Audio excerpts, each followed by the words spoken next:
Sir, ಈಗ ಬರಗಾಲ ವೀಕ್ಷಣೆ ಬಂದಿದ್ರಿ, ಏನು ಅನಿಸ್ತು? ನೋಡ್ತಾ ಇದ್ರಿ ಎಲ್ಲ ಕಡೆ, ಏನೆಲ್ಲ ವೀಕ್ಷಣೆ ಮಾಡಿದ್ರಿ, ಏನು ಜನತಾದಳ ಪಕ್ಷದ ಕಡೆಯಿಂದ ಪಕ್ಷದ JDLP ನಾಯಕರಾಗಿರ್ತಕ್ಕಂಥ ಮಾನ್ಯ ಸುರೇಶ್ ಬಾಬಣ್ಣ ಅವರು, ಪಕ್ಷದ ಕೋರ್ ಕಮಿಟಿ ಅಧ್ಯಕ್ಷ ಆಗಿರ್ತಕ್ಕಂಥ ಕೃಷ್ಣಾರೆಡ್ಡಿ ಸಾಹೇಬರು, ಜೊತೆಯಲ್ಲಿ ವಿಜಯಪುರ ಮತ್ತು ಬಾಗಲಕೋಟೆ ಜಿಲ್ಲೆಗಳಿಗೆ ಬರಪೀಡಿತ ಪ್ರದೇಶಗಳಿಗೆ ವೀಕ್ಷಣೆ ಮಾಡ್ತಕ್ಕಂಥದ್ದಕ್ಕೆ ಪಕ್ಷದ ರಾಜ್ಯಾಧ್ಯಕ್ಷರು, ಕೇಂದ್ರದ ಸಚಿವರು ಮಾನ್ಯ ಕುಮಾರಣ್ಣ ಅವರು ನಮ್ಮ ಎಲ್ರಿಗೂ ಕೂಡ ಬರಪೀಡಿತ ಪ್ರದೇಶಗಳಿಗೆ ಭೇಟಿಯನ್ನು ಕೊಡಬೇಕು, ರೈತರ ನಿಜವಾದಂಥ ನೈಜ ಸಮಸ್ಯೆಗಳೇನಿದೆ ಅದನ್ನು ಅರ್ತು ಒಂದು ವರದಿಯನ್ನು ಮಾಡಬೇಕು ಅಂತಕ್ಕಂಥದ್ದನ್ನ ಈಗಾಗಲೇ ಮಾನ್ಯ ಕುಮಾರಣ್ಣ ಅವರು ನಮ್ಮೆಲ್ಲರಿಗೂ ಕೂಡ ಹೇಳಿದ್ದಾರೆ.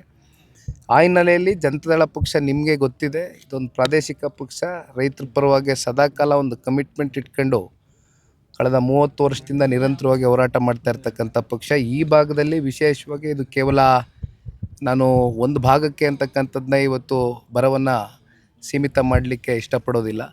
ಇದು ಹಳೆ ಮೈಸೂರು ಪ್ರಾಂತ್ಯ ಇರ್ಬೋದು, ಇವತ್ತು ಕಿತ್ತೂರು ಕರ್ನಾಟಕಕ್ಕೆ ಬಂದು ಈ ಒಂದು ಪುಣ್ಯ ಮಣ್ಣಲ್ಲಿ ಇವತ್ತೇನು ನಾವು ನಿಂತಿದ್ದೇವೆ, ಕಲ್ಯಾಣ ಕರ್ನಾಟಕದಲ್ಲಿಯೂ ಕೂಡ ಈ ಬಾರಿ ಮುಂಗಾರುನ ನಂಬ್ಕೊಂಡು ರೈತಾಪಿ ವರ್ಗ ಬಿತ್ತನೆಯನ್ನು ಮಾಡಬೇಕಾಗಿತ್ತು. ಅವ್ರದ್ದಾದಂಥ ಒಂದು ಗುರಿಯನ್ನು ಇಟ್ಕೊಂಡಿದ್ರು. ಹೆಚ್ಚು ಕಮ್ಮಿ 5.5 ಲಕ್ಷ ಹೆಕ್ಟೇರಷ್ಟು ಬಿತ್ತನೆ ಮಾಡಬೇಕು ಅಂತಕ್ಕಂಥ ಗುರಿ ಇತ್ತು.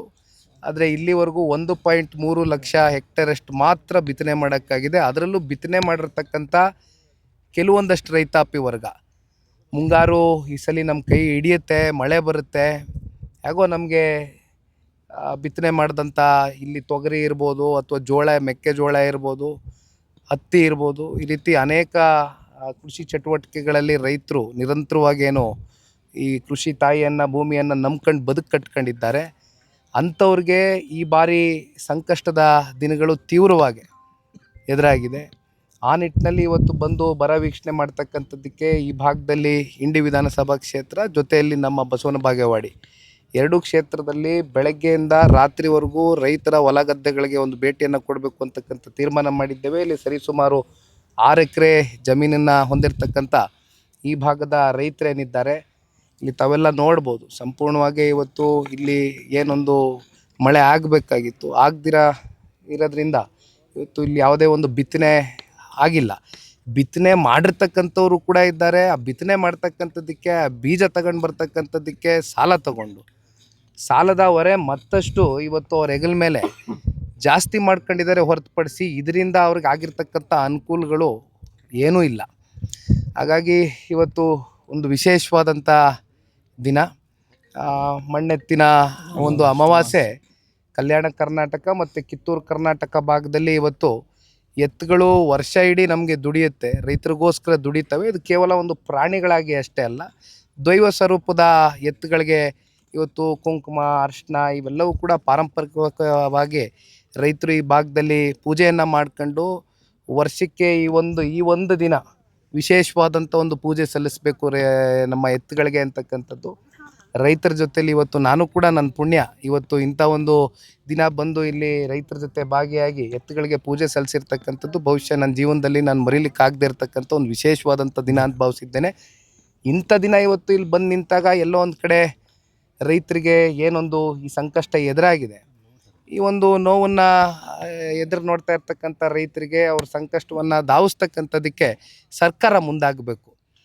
ಏಕೆಂದರೆ ರೈತರು ಮನವಿ ಕೊಟ್ಟರು, ಏನಂತ ಕೊಟ್ಟರು? ರೈತರು ಹಲವಾರು ವಿಚಾರಗಳನ್ನ ಇಲ್ಲೇ ಮನವಿ ಪತ್ರ ಕೈಯಲ್ಲೇ ಇಟ್ಕೊಂಡಿದ್ದೇನೆ. ಇದು ನಾನು ಕೂಡ ನಿಮಗೆ ಸವಿಸ್ತರವಾಗಿ ನಾನಾಗಲಿ ಬಾಬಣ್ಣ ಅವರಾಗಲಿ ಈಗ ಮುಂದೆ ಪತ್ರಿಕಾಗೋಷ್ಠಿಯಲ್ಲಿ ಎಲ್ಲವೂ ಕೂಡ ಮಾತನಾಡ್ತೇವೆ. ಹಲವಾರು ವಿಚಾರಗಳಿದೆ. ಈಗ ಆಗಿರ್ತಕ್ಕಂಥ ಸಮಸ್ಯೆಗಳೇನು, ಮುಂದೆ ಇದಕ್ಕೆ ಯಾವ ರೀತಿ ಆದಂಥ ಒಂದು ಪರಿಹಾರವನ್ನು ಕಂಡುಕೊಡಬೇಕು ರಾಜ್ಯ ಸರ್ಕಾರ ಅಂತಕ್ಕಂಥದ್ರ ಬಗ್ಗೆ ನಮ್ಮದು ಕೆಲವೊಂದಷ್ಟು ವಿಚಾರಗಳಿದೆ, ಅದನ್ನು ಮಂಡಿಸ್ತೇವೆ. ಸರ್, ಬಿಡದಿಯಲ್ಲಿ ಗಲಾಟೆ ತಮ್ಮ ಗಮನಕ್ಕೂ ಬಂದಿರಬೇಕು. ಬಿಡದಿಯ ವಿಚಾರಕ್ಕೆ ಸಂಬಂಧಪಟ್ಟಂತೆ ಈಗಾಗಲೇ ಹೆಚ್ಚು ಕಮ್ಮಿ 490ಕ್ಕೂ ಹೆಚ್ಚು ದಿನಗಳು ಅಲ್ಲಿರ್ತಕ್ಕಂಥ ರೈತಾಪಿ ವರ್ಗ ಬೀದಿಲಿ ಕೂತು ಹೋರಾಟವನ್ನು ಮಾಡ್ತಾ ಇದ್ದಾರೆ. ಅದರಲ್ಲಿ ವಯಸ್ಸಾಗಿರ್ತಕ್ಕಂಥವರು, ಹೆಣ್ಮಕ್ಳು, ಯುವಕರು, ಸಣ್ಣ ಮಕ್ಕಳುಗಳು ತಮ್ಮ ಫಲವತ್ತಾದಂಥ ಪಿತ್ರಾರ್ಜಿತ ಆಸ್ತಿಯನ್ನು ಉಳಿಸ್ಕೊಳ್ತಕ್ಕಂಥದ್ದಕ್ಕೆ ಹೋರಾಟ ಏನು ಕಟ್ಟಿದ್ದಾರೆ, ಅಂಥವ್ರ ಮೇಲೆ ನಿನ್ನೆ ಅಧಿಕಾರಿಗಳು ಬಹುಶಃ ಸರ್ಕಾರ ಆದೇಶ ಹೊರಡಿಸಿರ್ತಾರೆ, ಇಲ್ಲಾಂದ್ರೆ ಅಧಿಕಾರಿಗಳು ಯಾಕೆ ಬರ್ತಾರೆ? JMC ಮಾಡೋಕ್ಕೆ ಬಂದಂಥ ಸಂದರ್ಭದಲ್ಲಿ ರೈತರು ಏಕಾಏಕಿ ಆಕ್ರೋಶಭರಿತರಾಗಿ ಕೈಯಲ್ಲಿ ಪೊರ್ಕೆಯನ್ನು ಇಟ್ಕೊಳ್ತಕ್ಕಂಥ ಒಂದು ಸನ್ನಿವೇಶ ಸೃಷ್ಟಿಯಾಗಿದೆ ಅಂದರೆ ಇದಕ್ಕೆ ನೇರ ಹೊಣೆ ರಾಜ್ಯ ಸರ್ಕಾರ ಜೊತೆಯಲ್ಲಿ ಅಲ್ಲಿರ್ತಕ್ಕಂಥ ಚುನಾಯಿತಿ ಪ್ರತಿನಿಧಿಗಳು. ಆ ಭಾಗದಲ್ಲಿ ಒಂದು 26 ಹಳ್ಳಿಗಳು ಬರುತ್ತೆ, ಅದರಲ್ಲಿ 9 ರೆವಿನ್ಯೂ ಗ್ರಾಮಗಳು ಬರುತ್ತೆ. 2 ಪಂಚಾಯಿತಿಗಳಲ್ಲಿ ಸುಮಾರು 9,600 ಎಕರೆಯಷ್ಟು ಇವತ್ತು ಅಕ್ವಿಸಿಷನ್ ಮಾಡ್ಕೋಬೇಕು ಅಂತ ಏನು ಹೊರಟಿದ್ದಾರೆ. ಅಕ್ವಿಸಿಷನ್ ಮಾಡೋದಕ್ಕೆ ಕಾರಣ ಏನು? ಸಿಟಿ ಮಾಡ್ತೀವಿ, ಸ್ಮಾರ್ಟ್ ಸಿಟಿ ಮಾಡ್ತೀವಿ ಅಂತಾರೆ. ಇಲ್ಲಿ ರೈತರು ಹೇಳ್ತಾ ಇದ್ರು, ನಮಗೆ ಗೊತ್ತಿಲ್ಲ, ಒಂದಷ್ಟು ಸರ್ವೆಗಳು ನಡೀತಾ ಇದೆ ಇಲ್ಲಿ. ಈಗಾಗಲೇ ಇಲ್ಲಿ ಲಕ್ಷಾಂತರ ಎಕರೆಗಳು ಅಕ್ವಿಸಿಷನ್ ಆಗೋಗಿದೆ. ಆದರೆ ಯಾಕೆ ಅಕ್ವಿಸಿಷನ್ ಮಾಡಿದ್ದಾರೆ KIDB? ತದನಂತರ ಇಲ್ಲಿ ಯಾವುದಾದ್ರೂ ಇಂಡಸ್ಟ್ರಿಗಳು ಬಂದಿದೆಯಾ, ಅಥವಾ ಏನಾದರೂ ಇಲ್ಲಿ ಗೂಳೆ ಹೋಗ್ತಕ್ಕಂಥ ಜನಗಳಿಗೆ ತಡೆ ಆಗ್ತಕ್ಕಂಥದ್ದಕ್ಕೆ ಯಾವುದಾದ್ರೂ ಕಾರ್ಯಕ್ರಮಗಳು ಸರ್ಕಾರಗಳು ರೂಪಿಸಿದೆಯಾ ಅಂತಕ್ಕಂಥದ್ದು ಕೇಳಿದಾಗ ಏನೂ ಮಾಡಿಲ್ಲ. ಇಲ್ಲಿ ಲಕ್ಷಾಂತರ ಎಕರೆ ಈಗ ಅಕ್ವಿಸಿಷನ್ ಆಗಿರ್ತಕ್ಕಂಥ ಜಮೀನು ಹಂಗೆ ಪಾಳು ಬಿದ್ದಿದೆ ಕಣ್ಮುಂದೆ. ಈಗ ಫಲವತ್ತಾದಂಥ ಜಮೀನಿಗೆ ಕೈ ಹಾಕ್ತಕ್ಕಂಥ ಅಗತ್ಯತೆ ಇದೆಯಾ? ಅಲ್ಲಿರ್ತಕ್ಕಂಥ ರೈತರ ಕೂಗಿಷ್ಟೇ. ಈಗ ಪರಿಸರ ನಾಶ ಆಗ್ತಾ ಇದೆ, ಪರಿಸರ ಹಾಳು ಮಾಡ್ತಾ ಇದ್ದಾರೆ ಅಂತಕ್ಕಂಥದ್ದು ಕೇಂದ್ರದಲ್ಲಿರ್ತಕ್ಕಂಥ ಅಲ್ಲಿ ಕಾಂಗ್ರೆಸ್ನ ಏನೊಂದು LOP ಲೀಡ್ರ್ ಇದ್ದಾರೆ, ರಾಹುಲ್ ಗಾಂಧಿರವರು. ಅವರು ಅಂಡಮಾನ್ ನಿಕೋಬಾರ್ಗೆ ವಿಸಿಟ್ ಮಾಡ್ತಾರೆ. ಅಲ್ಲಿ ಲಕ್ಷಾಂತರ ಗಿಡ ಮರಗಳು ನಾಶ ಆಗ್ತಾ ಇದೆ ಅಂತಾರೆ. ಅದೇ ಬಿಡದಿಗೆ ಬಂದರೆ ನಿಮಗೆ ತೆಂಗಿದೆ, ಮಾವಿದೆ, ಅಡಿಕೆ ಇದೆ, ಈ ರೀತಿ ರೇಷ್ಮೆ ಇದೆ. ರೇಷ್ಮೆ ಹೆಚ್ಚು ಕಮ್ಮಿ 50% ಅವಲಂಬಿತರಾಗಿದ್ದಾರೆ. 2 ಪಂಚಾಯತಿಲಿ 35 ಕೋಟಿಯಷ್ಟು ವರ್ಷಕ್ಕೆ ಆದಾಯ ಉತ್ಪಾದನೆ ಆಗ್ತಾ ಇದೆ. ಈ ರೀತಿ ಬದುಕು ಕಟ್ಕೊಂಡಿದ್ದಾರೆ, ತೋಟಗಾರಿಕೆ ಮಾಡ್ತಾ ಇದ್ದಾರೆ, ತರಕಾರಿ, ಹಣ್ಣು, ಹೂವೆಲ್ಲ ಬೆಳೀತಾ ಇದ್ದಾರೆ. ಇಂಥ ಕಡೆ ಇವತ್ತು ಪರಿಸರ ಹಾನಿ ಆಗ್ತಾ ಇಲ್ವಾ? ಹಂಗಾದ್ರೆ ಯಾಕೆ ಮಲತಾಯಿ ಧೋರಣೆ? ಅಲ್ಲೆಲ್ಲೋ ಅಂಡಮಾನ್ಗೆ ಹೋಗೋದು ಬದಲು ಇಲ್ಲಿ ಬಿಡದಿಗೆ ಬಂದುಬಿಟ್ರೆ ಬಹುಶಃ ಇಲ್ಲಿ 136, 138, ಅದೆಷ್ಟೋ 140 ಎಷ್ಟೋ ರೀಚ್ ಆಗಿದಾರಲ್ಲ. ಇವತ್ತು ಕಾಂಗ್ರೆಸ್ ಸರ್ಕಾರಕ್ಕೆ ಪಾಪ ಆಡಳಿತ ಮಾಡೋದಕ್ಕೆ ಜನ ಇಲ್ಲಿ ಆಶೀರ್ವಾದ ಮಾಡಿದ್ರಲ್ಲ. ಇಂಥ ಜನಗಳು ಬಿಟ್ಟು ಇನ್ನೆಲ್ಲ ಹೋದ್ರೆ ಏನು ಬಂತು? ಸರ್, ಈಗ FIR ಆಗಿದೆ ರೈತರ ಮೇಲೆ. ರೈತರ ಮೇಲೆ FIR ಮಾಡ್ತಕ್ಕಂಥ ಕೆಲಸ. ಈಗ ನೆನ್ನೆಯ ದಿನವೇ ನನಗೆ ಇದು ಮಾಹಿತಿ ಬಂತು. FIR ಹಾಕೋದ್ರ ಮೂಲಕ ರೈತರನ್ನ ನಾವು ಕೈ ಕಟ್ಟೆ ಹಾಕ್ತೀವಿ, ಎದುರಿಸ್ತೀವಿ, ಬೆದರಿಸ್ತೀವಿ ಅಂತಕ್ಕಂಥ ಉದ್ದಟತನದಿಂದ ನಡ್ಕೊಳ್ತಾ ಇರ್ತಕ್ಕಂಥ ಈ ಸರ್ಕಾರ ಬಹುಶಃ ಒಂದು ಅರ್ಥ ಮಾಡ್ಕೊಳ್ಬೇಕಾಗ್ತದೆ. ರೈತಾಪಿ ವರ್ಗ ತಿರುಗಿಬಿದ್ರೆ ಬಹುಶಃ ಯಾವ ಸರ್ಕಾರಗಳು ಹೆಚ್ಚಿನ ಕಾಲ ಉಳಿಲಿಕ್ಕಾಗೋದಿಲ್ಲ. ಅದು ಮುಂಬರ್ತಕ್ಕಂಥ ದಿನಗಳಲ್ಲಿ ಬಹುಶಃ ಈ ಸರ್ಕಾರದ ಪತನಕ್ಕೆ ರೈತರು ಅವರ ಎದೆ ಮೇಲೆ ಏನು ಮರಣಶಾಸನವನ್ನು ಬರೀಲಿಕ್ಕೆ ಹೊರಟಿದ್ದಾರೆ ಈ ರಾಜ್ಯ ಸರ್ಕಾರ. ಅದರ ವಿರುದ್ಧವಾಗಿ ರೈತರು ಧ್ವನಿ ಎತ್ತಕ್ಕಂಥದ್ದು. ಅದರ ಜೊತೆಯಲ್ಲಿ ಇವತ್ತು ಜನತಾದಳ ಪಕ್ಷನ ನಾನೊಂದು ಮಾತು ಹೇಳ್ತೀನಿ. ಬಿಡದಿ ವಿಚಾರ ಬಗ್ಗೆ ಬಹುಶಃ ಇತ್ತೀಚಿನ ದಿನಗಳಲ್ಲಿ ನೀವು ನೋಡಿರ್ಬೋದು, ಭಾಳ ಸಂಘಟನೆಗಳು ಅವರು ಇವರು ಎಲ್ಲ ಭಾಳ ಭೇಟಿ ಕೊಟ್ಟು ಜೊತೆಲಿದ್ದೀವಿ ಅಂತಕ್ಕಂಥದ್ದು ಹೇಳ್ತಾ ಇದ್ದಾರೆ. ಅದನ್ನು ನಾವು ಸ್ವಾಗತ ಮಾಡ್ತೇವೆ.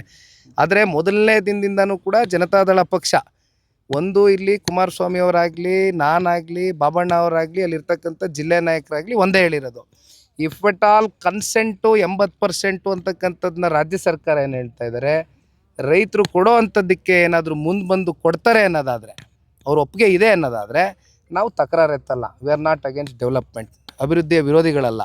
ಆದರೆ ಕನ್ಸೆಂಟು 90ರಿಂದ 95% ಸಹಿ ಆಗ್ತಕ್ಕಂಥದ್ದಕ್ಕೆ ರೈತರ ವಿರೋಧ ಇದೆ. ಇದ್ರ ಬಗ್ಗೆ ಹೆಚ್ಚಾಗಿ ರಾಜ್ಯ ಸರ್ಕಾರ ಉತ್ತರ ಕೊಡಬೇಕು. ಸರ್, ಈಗ ನೀವು ಭೂಮಿ ಎಲ್ಲ ವೀಕ್ಷಣೆ ಮಾಡಿದ್ರಿ, ಈಗ ಅಲ್ಲಿನೂ ಈ ರೀತಿ ವಾಕ್ವಾದ ಮಾಡ್ಕೊಡ್ತಾ ಇದ್ದಾರೆ, ಇಲ್ಲಿನೂ ಈ ರೀತಿ ಬಿಡದಿಲ್ಲಿ ಕೂಡ ಇಲ್ಲೂ ಈಗ ಹೇಳಿದ್ರಿ KIDB ಅವರು ಕೂಡ ವಾಕ್ವಾದ ಮಾಡ್ಕೊಂಡಿದ್ದಾರೆ. ಇದಕ್ಕೂ ಕೂಡ ಇಲ್ಲಿ ತೀವ್ರ ವಿರೋಧವನ್ನು ವ್ಯಕ್ತಪಡಿಸ್ತಾ ಇದ್ದಾರೆ ರೈತರು. ಈ ಹೋರಾಟಕ್ಕೂ ನೀವು ಏನು ಧುಮುಕ್ತೀರಾ? ಇಲ್ಲಿನೂ ರೈತರಿಗೆ ಸಪೋರ್ಟ್ ಮಾಡ್ತೀರಾ ಅಂತ? ಏನಲ್ಲಿ ಬಿಡದಿಲ್ಲಿದೆ ಅದೇ ಪರಿಸ್ಥಿತಿ ಇಲ್ಲಿನೂ ಕೂಡ ಇದೆ. ನಮಗೆ ರೈತರಂದ ಮೇಲೆ ಎಲ್ಲರೂ ಒಬ್ಬರೇ, ಒಂದೇ. ಆ ಭಾಗ ಈ ಭಾಗ ಅಂತಕ್ಕಂಥ ಡಿಫ್ರೆನ್ಸಿಯೇಷನ್ ಇಲ್ಲ. ಹಾಗಾಗಿ ಇಲ್ಲಿ ರೈತರು ಕೆಲವೊಂದಷ್ಟು ವಿಚಾರಗಳು ನನ್ನ ಗಮನಕ್ಕೆ ಅಂತ ತಗೊಂಬಂದಿದ್ದಾರೆ. ನಾನು ಕೂಡ ಹಿಂದೆನೂ ಇದೆಲ್ಲ ವಿಚಾರಗಳು ತಗೊಂಡು ಅರ್ಥ ಮಾಡ್ಕೊಂಡಿದ್ದೀನಿ. ಹಾಗಾಗಿ ಇಲ್ಲಿ ಗೂಳೆ ಹೋಗ್ತಕ್ಕಂಥದ್ದಕ್ಕೆ ಇವತ್ತು ಉದ್ಯೋಗ ಖಾತ್ರಿ ಬಗ್ಗೆ ಮಾತಾಡ್ತಾ ಇದ್ರು. ಅದು 200 ದಿನಕ್ಕೆ ಏರಿಕೆ ಮಾಡಬೇಕು, 600 ರೂಪಾಯಿ ಒಂದು ದಿವಸಕ್ಕೆ ಅದನ್ನು ದಿನಗೂಲಿಯನ್ನು ಕೊಡಬೇಕು ಅಂತಕ್ಕಂಥದ್ದು ಹಲವಾರು ಬೇಡಿಕೆಗಳು ಇವತ್ತು ಇಲ್ಲಿ ಬರೆದಿಟ್ಟಿದ್ದಾರೆ ಈ ಪತ್ರದಲ್ಲಿ. ಇದನ್ನು ಸನ್ಮಾನ್ಯ ಕುಮಾರಣ್ಣ ಅವರ ಗಮನಕ್ಕೆ ತಗೊಂಡು ಬರ್ತೇವೆ. ಅಂತಿಮವಾಗಿ ರೈತರ ಜೊತೆನೆಲ್ಲ ಅದು ಯಾವುದೇ ಭಾಗ ಇರಲಿ, ಅದು ಕಿತ್ತೂರು ಕರ್ನಾಟಕ ಇರಲಿ, ಕಲ್ಯಾಣ ಕರ್ನಾಟಕ ಇರಲಿ, ಮಧ್ಯ ಕರ್ನಾಟಕ ಇರಲಿ, ಹಳೆ ಮೈಸೂರು ಇರಲಿ, ಉತ್ತರ ಕನ್ನಡ ಇರಲಿ, ಜನತಾದಳ ಪಕ್ಷ ಬದ್ಧ ರೈತರ ಜೊತೆ ಗಟ್ಟಿಯಾಗಿ ನಿಂತ್ಕೊತೇವೆ. ಈಗ MB ಪಾಟೀಲ್ ಹೇಳಿದ್ರು, ಇಲ್ಲ 600 ಎಕರೆ ಇದೆ ಅಂತ ಹೇಳಿ ನಿಮ್ಮ ತಾಯಿಯವ್ರ ಹೆಸರನ್ನ ಅಲ್ಲೇನೇ ಇದೆ, ಅದಕ್ಕೆ ಅವ್ರು ರೀತಿ ಮಾಡ್ತಾರೆ. 600 ಎಕರೆ ಜಮೀನಿದೆ, ಅವ್ರದೇ ಸ್ವಂತಕ್ಕೆ ಇದೆ ಅಂತ ಹೇಳಿದ್ರು. ಅದಕ್ಕೆ ನೀವು ಕೂಡ ರಿಯಾಕ್ಟ್ ಮಾಡಿದ್ರು, ಬಿಡದಿಲ್ಲ ಅಲ್ಲೇ ನಿಮ್ಮದೇ ಇದೆ ಅಂತ ಹೇಳಿ. ಅದಕ್ಕೆ ಅಷ್ಟಿದೆ ಎಷ್ಟಿದೆ ಸರ್ ಅಂತ ಇದೆಯಾ? ಅದ್ರ ಸೊಬ್ಬನೇ ಈ ರೀತಿ ಹೋರಾಟ ಮಾಡ್ತಾ ಇದ್ದಾರೆ ಅಂತ. ನಾನು ಇದನ್ನು ಬಿಡದಿನಲ್ಲೇ ಮಾತಾಡಿದ್ದೀನಿ. ಬಹುಶಃ ಅವ್ರು ಕೊಟ್ಟಂಥ ಹೇಳಿಕೆಗೆ ಇಲ್ಲ ನನಗೆ ಮಾಹಿತಿ ಕೊರತೆ ಇತ್ತು, ನನಗೆ ವಿಷಾದ ವ್ಯಕ್ತಪಡಿಸ್ತೀನಿ ಅಂತ ಅವರು ಕೂಡ ಹೇಳಿದ್ದಾರೆ. ಹಾಗಾಗಿ ಈಗ ಅವ್ರ ಮೇಲೆ ಮತ್ತೆ ನಾನು ಚರ್ಚೆ ಮಾಡ್ತಕ್ಕಂಥದ್ದು ಸೂಕ್ತ ಅಲ್ಲ. ಅಲ್ಲಿ ನಮ್ಮದು, ನಮ್ಮ ತಾಯಿದು ಎಷ್ಟು ಎಕರೆ ಜಮೀನಿದೆ, ಅದು ಕೃಷಿ ಭೂಮಿಯಾಗಿ ಎಷ್ಟು ವರ್ಷದಿಂದ ನಾವು ಅಲ್ಲಿ ಕೃಷಿ ಮಾಡ್ಕೊಂಡು ಬಂದಿದ್ದೀವಿ ಅಂತಕ್ಕಂಥದ್ದು ಅಲ್ಲಿರ್ತಕ್ಕಂಥ ಜನಗಳಿಗೆ ಗೊತ್ತಿದೆ. ಹಾಗಾಗಿ ಅದಕ್ಕೆ ಮತ್ತೆ ಅಲ್ಲ, KIDB ಸಚಿವರು ಅವ್ರ ಇನ್ಫಾರ್ಮೇಶನ್ ಇತ್ತಾ ಅಥವಾ ಇದೇನಾದ್ರೂ ಇಲ್ವಾ ಅಂತ? ಮಿಸ್ಇನ್ಫಾರ್ಮೇಷನ್ನು ನನಗಾಗಿದೆ. ನಾನು ವಿಷಾದ ವ್ಯಕ್ತಪಡಿಸ್ತದೇನೋ 100 ಎಕರೆ ಅಂದಿದ್ರು. 100 ಎಕರೆ ಅಲ್ಲಪ್ಪ, ಇರೋದು 36 ಎಕರೆ ಇದೆ. ಅದು ಇವತ್ತಿಂದ ಅಲ್ಲ, ಹಲವಾರು ದಶಕಗಳಿಂದ ತಗೊಂಡಿರ್ತಕ್ಕಂಥದ್ದು. ಇನ್ಫ್ಯಾಕ್ಟ್ ನಮ್ಮ ತಂದೆಯವ್ರ ತಲೆನಲ್ಲಿ ಕೋವಿಡ್ ಬಂದಂಥ ಸಂದರ್ಭದಲ್ಲಿ ಒಂದು ಡೈರಿ ಮಾಡಬೇಕು, ಯಾಕಂದರೆ ಅಲ್ಲಿ ಹೈನುಗಾರಿಕೆ ಭಾಳ ಹೆಚ್ಚಾಗಿ ನಡೀತದೆ. ಅಲ್ಲಿರ್ತಕ್ಕಂಥವ್ರಿಗೆ ಅನುಕೂಲ ಆಗಬೇಕು ರೈತರಿಗೆ ಅನ್ನೋದು, ಒಂದು ಡೈರಿ ಮಾಡಬೇಕು ಅನ್ನೋದು, ಒಂದು ಡೈರಿ ಪ್ರಾಡಕ್ಟ್ ಮಾಡಬೇಕು, ಅದ್ರಲ್ಲಿ ಬರ್ತಕ್ಕಂಥ ಬೈ ಪ್ರಾಡಕ್ಟ್ಸ್ ಮಾಡಬೇಕು ಅನ್ನೋದು. ಉದಾಹರಣೆಗೆ ಹೆರಿಟೇಜು ಇವೆಲ್ಲ ನೀವು ನೋಡ್ಬೋದು. ಆ ರೀತಿ ಮಾಡಬೇಕು ಅಂತ ಒಂದು ಮಿಷಿನ್ರಿನೂ ಕೂಡ ಖರೀದಿ ಮಾಡಿದ್ವಿ ಕೋವಿಡ್ ಟೈಮಲ್ಲಿ. ತದನಂತರ ರಾಜಕೀಯದ ಒತ್ತಡಗಳು ಮಾಡೋಕ್ಕಾಗಿಲ್ಲ. ಅದು ಬಿಟ್ಟರೆ ಅಲ್ಲಿ ಯಾವುದು ಏನು ಕಮರ್ಷಿಯಲ್ ಕಟ್ಟಡ ಕಟ್ಟಿಲ್ಲ, ಯಾವುದು ಲೇಔಟ್ ಮಾಡಿಲ್ಲ. ನಾವು ರಿಯಲ್ ಎಸ್ಟೇಟ್ ಅವರಲ್ಲ, ನಾವು ರೈತರ ಮಕ್ಕಳು. Thank you sir.